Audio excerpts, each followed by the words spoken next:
Now, just a small summary of what Paul is saying in the book of Romans chapter 6 is that a lot of Christians, if you ask a Christian why Christ came on earth, do you know what they will tell you? To die for my sins. Okay? Now, that is true, right? It is true. But unfortunately, it is all Christians know.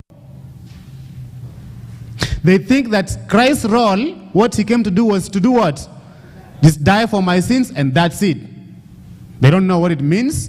They don't know how deep it is. They just know Christ came to die for my sins. But we looked at Romans chapter 6. We understood that Christ not only paid the penalty for our sins. What else did he do? He also delivered us from the power of sin to control our lives.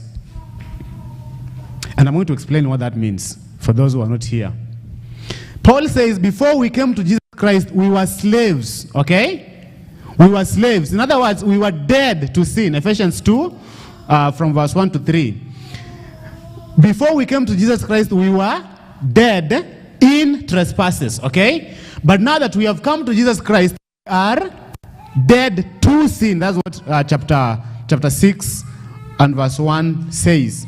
Dead to sin. What is the difference? What does this mean to be dead in sin and dead to sin? Now, Christ, like I said, has delivered us from the power of sin to control our lives in this way.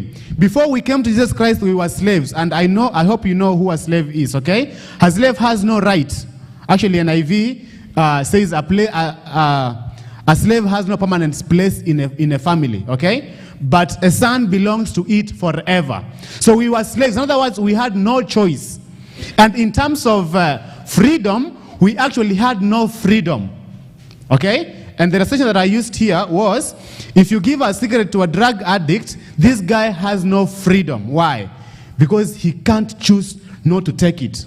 Okay? But a Christian, I was asking who between a drug addict and a Christian, who is free? Okay? I used to think the drug addict is free because he is free to do whatever he wants. But actually, no. The Christian is the one who is free because you give a cigarette to me, guess what? I have freedom. I can choose to take it or not to take it. Drug addict has no freedom. He is a slave. Christ says, before you came to Jesus Christ, you were dead in sins. In other words, you were slaves. But now that you come to Jesus Christ and you are baptized, baptism is a science, I said, okay? When you are baptized, you die together with him and also come back to life. And that gives us the best, or not the best, the right way to baptize, okay? Because like I said, baptism is a science. He says, you die, when you die, you are set free from the power of sin to control your lives in this way.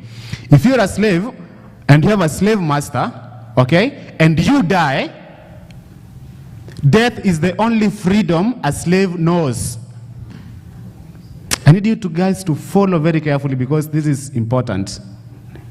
It's a series. So if I miss, ukikosa chapter 6 and 7, chapter 8, hautaelewa vizuri, okay? The death is the only the only freedom a slave knows. But the question is, if I die, then I'm set free from the slavery that I had. You see what I'm saying? But guess what? Christ does not, we don't just die. When we die, we don't remain dead. By the power of Jesus, he gives us power to do what? To resurrect. And guess what? Now when we come back to life, we are a new creature. And guess what? Sin has no more dominion over us. If you are a slave, and, okay, I know in a very practical way, haiwezi happen, sawa. But let's say if you are a slave, you die and come back to life, okay? You are no longer under your slave master. Because slavery is as long as you live. Are you following? That is what Christ did for us on the cross. He not only paid our penalty for sin, he also delivered us from the power of sin to control our lives. And we do exercise that every time we are baptized. You die, you come back to life, and start to live a new creation. After you are baptized, a lot of people think that now when you come to Jesus Christ, then you stop sinning. Okay? And we looked at that when we were talking about chapter 6, okay? Now, you come to Jesus Christ, you are baptized, and out of nowhere, you still realize that you do what? You still sin. Now, how is it possible that a Christian can still sin if he has been delivered from the power of sin, or from the power of his slave master, who is sin, in this way, okay? You are the only one who died, remember that.